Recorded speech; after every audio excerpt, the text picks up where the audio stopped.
Good morning, all. Welcome to our participatory AI research and practice symposium.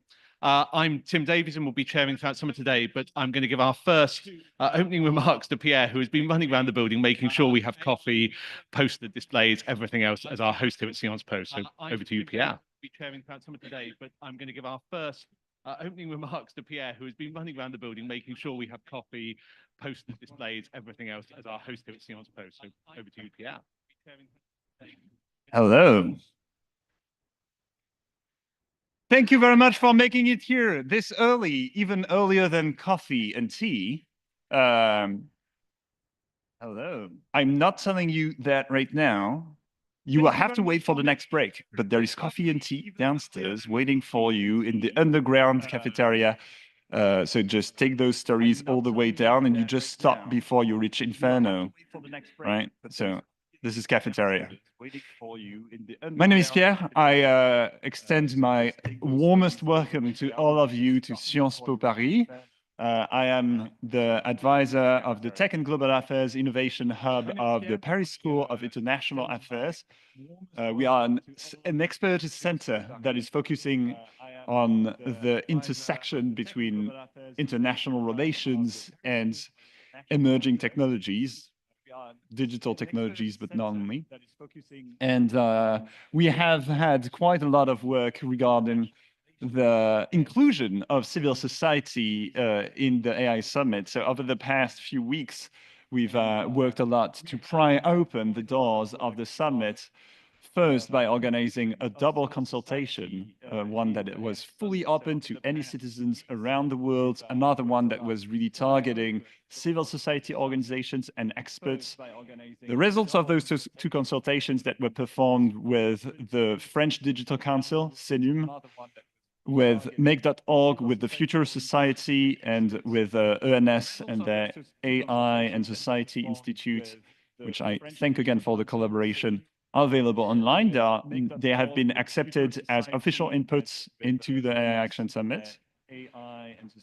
And I think I'll probably, like we're starting a little bit late, I had a very fancy comparison with the French Revolution and how civil society used to be to count only for one vote, the gentry for one vote, and the clergy for one vote, and how this was something strongly unfair because the clergy and the monarchy interests were strongly politically aligned, always bunching up against civil society, and how the current situation of AI governance actually mirrors this historical situation. And so what that picture behind me, that etching behind me, is the one of the oath of the tennis court, le serment du jeu de paume.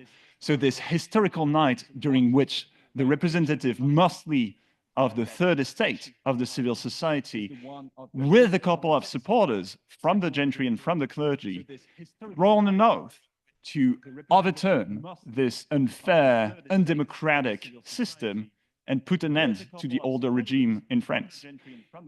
I'm an ambitious person. I'm not going to make you raise a hand and take an oath right now, but I very much hope that this participatory AI research symposium is one of those little founding steps that takes us to truly empowering civil society as a very necessary counterpower to private interests of AI companies and to, how to say that, very indulgent nation states when it comes to AI governance, who are facing contexts in which their ability to resist and really regulate AI systems is at risk. I actually wrote a couple of examples, but I'm sure that every single one of the speakers are going to bring up better than mine, are going to bring up many use cases that are way better than whatever I was set to introduce. So in order to catch back with the timing, I'm going to stop there and hand it back to many use cases are way better than Fantastic. Thank you, Pierre, and thank you all. We have a slight challenge with an echo on the Zooms. There is an echo. Yes. So we'll try and get that resolved for people listening, hearing us with an echo. We'll work on that in a moment. I will briefly, though, just give you the housekeeping notes that were up there. You've made it up to us on the 6th floor. There are bathrooms outside and on other floors. As has been mentioned, catering downstairs. We are webcasting, so if you don't want to be captured on that, then avoid coming up here and on mic, disguise your voice. I'm not sure what, but we are in workshops. If that's an issue, just let us know.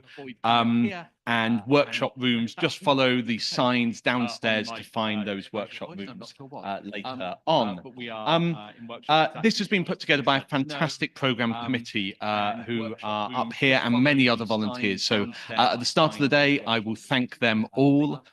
They have done sterling work to put together today's event from a standing start. And I wanted to just give 5 or 6 minutes of background to where this event came from. So to introduce myself, I'm Tim Davies. I'm the Director of Research and Practice at Connected by Data. And Connected by Data was set up in 2022 by Jenny Tennyson, who's here, as a 5-year project with a mission to give communities a powerful voice in the governance of data. And we spent much of our first year scanning existing practice and following public dialogues on data and exploring different legislative and practical hooks that can encourage, enable, and embed public voice in places where decisions are made about data. And of course, 2022, 2023, AI quickly became a very big part of that agenda too. So when in 2023, the UK government announced an AI safety summit at Bletchley Park, we saw close up the emergence of these new spaces of multi-stakeholder governance, but with less rather than more involvement of civil society and citizens than we'd seen in past internet governance or technology governance spaces. And we saw the need to show that participatory governance need not be at odds with AI development or unable to keep pace with technological frontiers, but rather participatory public engagement could and should be central to the way data and AI develop in our societies. Much as with the governance of data, we recognize that without collective, democratic, participatory, deliberative, and powerful public involvement, we risk both over and under exploiting AI technologies when it's companies rather than communities who set the terms of where and how they are used.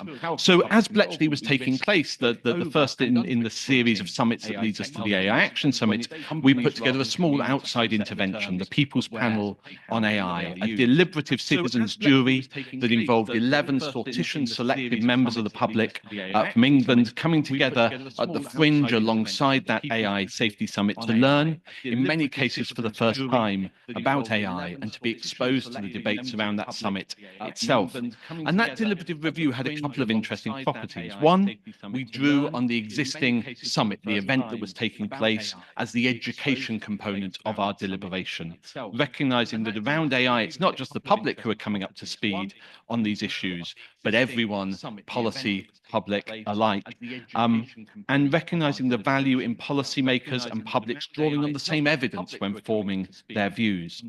And also as a review, we didn't directly dock into a decision-making process, but we provided a citizen-led verdict on what the summit and process delivered, adopting a narrative-shaping and influencing theory of change, rather than dropping recommendations on decision-makers' desks for them to take or leave or to gather dust on a shelf.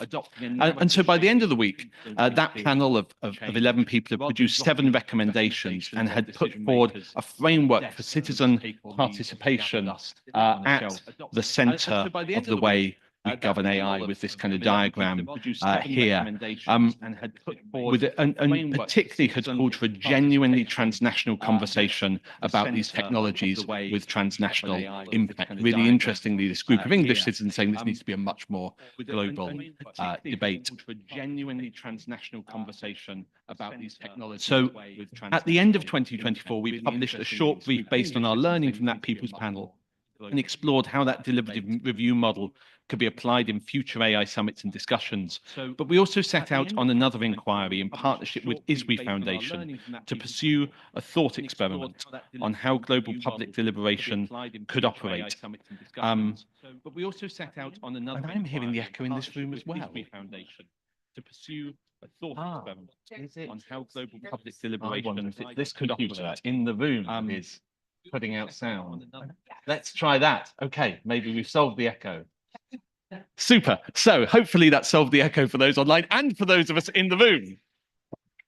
Always a simple setting. So, and now I won't go into great depth in this work on global deliberation on AI. There's a report on the Connected by Data site, but I want to highlight two key things. One, when we talk about participatory AI governance development or indeed resistance, we need to keep in mind we're talking about many different things. Over today, we'll be talking about many different layers of the governance and development of AI. And I was struck as we did the research for that report how we have many communities looking at participatory AI through different lenses. Some are focusing on the values and vision, the ethics that guide big principle setting approaches to AI. Others are working on very specific governance and regulation. What are the rules that we set in particular contexts? And others are looking at how do we participate in applications, implementation, development of AI models themselves. And if we start disentangling those, we can see there are many ways in which participatory practice can input. Secondly, in putting this report together, we found a real wealth of existing practice, but people not necessarily all talking to each other. And we also found work that is really impactful on its own, but doesn't necessarily add up to a broader theory of change, to the kind of change Pierre was pointing us to. And so that left us curious and excited about what's the potential to bring together people working on different parts of this puzzle, to challenge ourselves to think critically about our theories of change, how we're acting in the world, how we're evaluating and learning. And that really brings us then to today's symposium. Now, we started chatting in September about the idea of doing something on the side of this emerging AI Action Summit. I think we put the call out in October. We had in mind a small room of maybe 30 or 40 people gathering with 10 or 20 kind of presentations. We were overwhelmed by the response to the call for papers, and credit to Pierre and the Sciences team for just rolling with, well, Pierre and then using the venue here, for just rolling with the fact our numbers kept going up and we kept going, we can't accept any more presentations. We found an extra room and we found space. We also had our part one of the symposium on Thursday last week, already 16 fantastic presentations you can find online. And really our goal is not to have a day of passive learning with being spoken to from the front, but a real opportunity to connect, think about our respective roles in harnessing, embedding, and ensuring a participatory turn in how we respond to AI in our world. Now, I was supposed to prepare a paper myself to present. I ran out of time to do that, fielding many inquiries to put the event together. But I'm going to take Chair's privilege just to share 4 thoughts that we're going to be in there on how do we put the public into public interest AI. And the 4 points here are both challenges to the community gathered here and challenges for actors developing those agendas around public interest AI that we might hear quite a bit about over the next week at the symposium. And I want to propose that we need sharpened advocacy asks. We need clearer frameworks for delivery, evaluation, and learning. We need shared foundations, resources, and infrastructure, and we need stronger and more inclusive practitioner networks. And as we found in that options for global deliberation and AI work, I hope you'll find today there's a lot of promising practice to build on. So thinking about stronger advocacy asks, we need to not only be idealistic, but practical and strategic. Where are participatory approaches to AI most needed? Where are they most impactful? And what are the enabling conditions that can get us there to these things happening, not as everyone always doing the outsider add-on extra effort only when someone thinks of it, but built-in, embedded part of the course, but still powerful at the same time. Then on that delivery, evaluation, and learning. In the call for proposals, we had an ask around papers offering frameworks to evaluate interventions. And we have a few presentations that do that, but I think we also saw in the papers that came in that still seems to be a gap of us really developing robust frameworks to monitor and learn and push the quality of what we're doing. That's something the climate deliberation space, I think, has been doing a lot of work on over recent years. And in the AI space, we maybe have some work to catch up. And these last 2 points are around the need for investment in both infrastructures and people. So across all those cases we do see, we've lots of duplication. We're doing lots of things over again because we're each starting from scratch with the opportunity we find to develop participatory practice. But how can we share some of those infrastructures? I was in an event on Thursday night which talked about one of the barriers to participation being the cost. People are expensive, but we do need to work out how are we efficient in how we deliver engagement so that it can scale. But also we need to invest in inclusive networks of practitioners so that it's not just those who immediately gravitate towards AI who are there, because discussions about AI aren't discussions about AI. They're about healthcare, education, welfare, all the systems it's being involved in, and we need all those communities engaged too. So that is my slightly long opening remarks to welcome you and set some of the challenge for today. And I'll pause for a breath and then give you an overview of our agenda. So I didn't pause well enough. We have now a morning of panels for you. We have our 3 tracks of the agenda, which have got different co-chairs who came together to select papers and curate those. Firstly, on development of AI systems, then on governance, and then on participation, power, and resistance. Each of those are going to have a slightly different way of gathering your questions, both in the room and online, and chairs will introduce that as they introduce their papers. We will have an extended lunch break and poster presentations down in the cafeteria. And this afternoon, our workshops that are really designed to have as much time for conversation as presentation, and really an invitation to you to use today for those connections and conversations. And at the end of the day, we'll come back together for a closing plenary to hear ideas for actions emerging with this framing question throughout the day of, well, what are the important actions for research and practice to embed participatory AI? And I think without further ado, I will welcome Meg to chair our first panel and maybe invite up our speakers for that panel.